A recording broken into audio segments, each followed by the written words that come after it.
Hello friends, कैसे हैं आप सभी। बिहार टारगेट में आप सभी का बहुत बहुत स्वागत है। मैं आशा करता हूँ आप लोग जहाँ कहीं भी होंगे बिल्कुल स्वस्थ और बिल्कुल अच्छे होंगे। तो चलिए आज की क्लास को हम लोग स्टार्ट करते हैं। देखिए दोस्तों, आज क्लास स्पेशल जो है ना नॉन हिंदी का है, ठीक ना, सेकेंड हिंदी का है, जो कि अपनी मैट्रिक्स बोर्ड परीक्षा की दृष्टि से काफ़ी महत्वपूर्ण है। तो चलिए आज की क्लास को हम लोग स्टार्ट करते हैं। इससे पहले आप सभी से एक रिक्वेस्ट है, अगर आप लोग पहली बार बिहार टारगेट यूट्यूब चैनल पर आए हैं तो चैनल को जरूर सब्सक्राइब कर लीजिएगा। और साथ में आने वाले समय में आप सभी को जो है टेलीग्राम पे पीडीएफ प्रोवाइड किया जाएगा, तो देखिए लिंक डिस्क्रिप्शन में, वहाँ से जाकर आप लोग ज्वाइन कर लीजिए। तो चलिए आज की क्लास में हम लोग मैट्रिक्स परीक्षा की दृष्टि से काफ़ी महत्वपूर्ण प्रश्न जो है नॉन हिंदी से उनको देख लेते हैं। ये कह रहा है यहाँ पे 16 नंबर का प्रश्न 1 से लेकर के 15 ऑब्जेक्टिव प्रश्न आपका खत्म हो गया। लिंक डिस्क्रिप्शन में जाके देख सकते हैं। रसखान ने प्रेम अवाइनी, ठीक ना, रसखान ने प्रेम उयनी किसे कहा है? कृष्ण को, सरस्वती को, राधा को, यशोदा को, ठीक ना। तो आपको याद रखना यहाँ पे ना रसखान ने जो ना प्रेम यानी जो कहा है वो राधा को है। ऑप्शन नंबर बी यहाँ पे राइट हो जाएगा। और ये प्रश्न आपसे की काफ़ी महत्वपूर्ण है, ये अपने नॉन हिंदी का है, ठीक। इन प्रश्नों को भी आप लोग याद कर लीजिए। देखिए अब देखिए रसखान के चित चोर कौन है, तो इन प्रश्नों को याद कर। रसखान के चित चोर जो है कृष्ण है। ऑप्शन नंबर बी यहाँ पे आपको इसके लिए काफ़ी महत्वपूर्ण है, ये राइट हो जाएगा।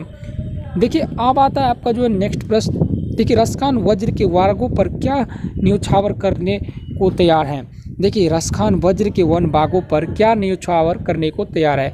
देखिए यहाँ पे देखिए आपको सैकड़ों स्वर्ग महल, सैकड़ों इंद्रलोक, तीनों लोक, स्वर्गलोक। तो आपको याद रखना यहाँ पे स्वर्गलोक जो है न्यौछावर करने को तैयार है। देखिए अब आता है एक महत्वपूर्ण प्रश्न, अब आता है 19 नंबर का। अति सुधो स्नेह को मार्ग, अति सुधो स्नेह को मार्ग शीर्षक सवैया किसकी रचना है?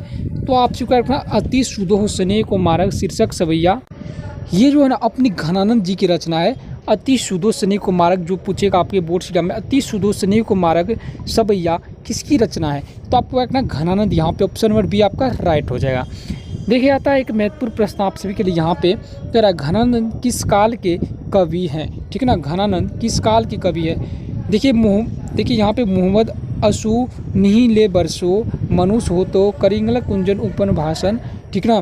देखिए यहाँ पे ये ऑप्शन आपका जो है ना यहाँ से यहाँ तक जो है ना ये दूसरे ऑप्शन दूसरे क्वेश्चन का ऑप्शन है। तो यहाँ पे आता है आपका घनानंद किस काल कवि है? भक्ति काल, आदिकाल, रीतिकाल, आधुनिक काल, ठीक ना। ये घनानंद जो है ना भक्ति काल के कवि है। इन प्रश्नों को भी आप लोग याद कर लीजिएगा, ठीक है। इसी तरह से जो भी प्रश्न आपको बता रहे हैं उन प्रश्नों को आप लोग अच्छी तरह से याद कर लीजिएगा। क्या गारंटी है एग्जाम में आपको कौन सा प्रश्न पूछ दिया जाएगा, ठीक ना। तो देखिए यहाँ पे आता है आपका महत्वपूर्ण प्रश्न, घनानंद किस भाषा के कवि है? तो आपको क्या घनानंद वज्र भाषा कवि, यहाँ पे ऑप्शन नंबर सी आपका सही हो जाएगा। इन प्रश्नों को भी आप लोग याद कर ले। देखिए रिल्के ने काव्य ने, रेनर मालिया रिल्के जी के बारे में बोल रहे, रिल्के ने काव्य के अतिरिक्त और किन किन विधाओं में रचना की है, ठीक ना। तो आपको याद रखना रिल्के ने काव्य के अतिरिक्त जो है ना यहाँ पे जो है निबंध और नाटक विधाओं में भी रचना किया। ऑप्शन नंबर सी यहाँ पे बिल्कुल राइट हो जाएगा। देखिए आप बढ़ते हैं आप सभी के सामने नेक्स्ट प्रश्न की ओर। कह रहे दही वाले मगम्मा की रचयिता कौन है? तो आप स्वीकार करना दही वाले मगम्मा की रचयिता जो है ये श्रीनिवास जी है। ऑप्शन नंबर सी आपका राइट हो जाएगा। इन प्रश्नों को भी आप लोग याद जरूर कर लीजिएगा। अब बढ़ते हैं आप सभी की। देखिए श्रीनिवास किस भाषा के साहित्यकार है? श्रीनिवास किस भाषा के साहित्यकार है? तो आप सभी को याद रखना है ये कन्नड़ भाषा के साहित्यकार है। ये श्रीनिवास जी कन्नड़ भाषा के साहित्यकार, श्रीनिवास जी ने दही वाले मगम्मा की रचना की है। देखिए अब आता है आकाश का पर्यायवाची शब्द क्या है? तो व्योम होगा। इन प्रश्नों को भी आप लोग याद कर लीजिएगा। ये महत्वपूर्ण प्रश्न है। सूर्य का समानार्थी शब्द क्या है? कई बार आप सभी को बताएं तो ये होता है भानु होता है। ऑप्शन नंबर डी राइट हो जाएगा। नाक का बाल होना मुहावरे का अर्थ क्या होगा? तो आपको इतना अधिक प्यारा होना। ऑप्शन नंबर ए राइट हो जाएगा। इन प्रश्नों को भी आप, इन सभी प्रश्नों को आप लोग याद कर लीजिएगा। सिर उठाना मुहावरे का सही अर्थ क्या होगा? तो ये हो जाएगा आप सभी को विरोध में खड़ा होना। देखिए यहाँ पे ऑप्शन नंबर सी आपका राइट हो जाएगा, विरोध में खड़ा होना। इन प्रश्नों को भी याद कर लीजिएगा। कपटी मित्र किस मुहावरे का अर्थ है? ये काफ़ी महत्वपूर्ण प्रश्न है। कपटी मित्र किस मुहावरे का अर्थ है? तो आप चूँकि याद रखना कपटी मित्र जो है ना ये आस्तीन का सांप, ठीक है ना, आस्तीन का सांप इस मुहावरे का अर्थ है। ऑप्शन नंबर सी यहाँ पे राइट हो जाएगा। गोबर गणेश होना मुहावरे का सही अर्थ निम्नलिखित में कौन सा है? तो आपको याद रखना परेशान यानी मूर्ख होना, ठीक ना। ऑप्शन नंबर ए राइट हो जाएगा। देखिए अब आता है आपका महत्वपूर्ण प्रश्न 32 नंबर का। टन बोल जाना मुहावरे किस मुहावरे का अर्थ है? तो आपको रखना है मर जाना, ठीक ना। तो ये ऑप्शन नंबर सी आपका राइट हो जाएगा। देखिए अपना उल्लू सीधा करना मुहावरे का क्या अर्थ है? आप लोग सही अपना उल्लू सीधा करना, तो ये आपका अपना काम निकालना। ऑप्शन नंबर बी आप पे राइट हो जाएगा। टोपी बदलना मुहावरे का सही अर्थ क्या हुआ? तो ये आपको रखना है दल बदलना। ऑप्शन नंबर ए हो जाएगा। मक्खन लगाना मुहावरे का सही अर्थ क्या है? तो आप स्वीकार रखना ये खुशामद करना। ऑप्शन नंबर सी हो जाएगा, ठीक।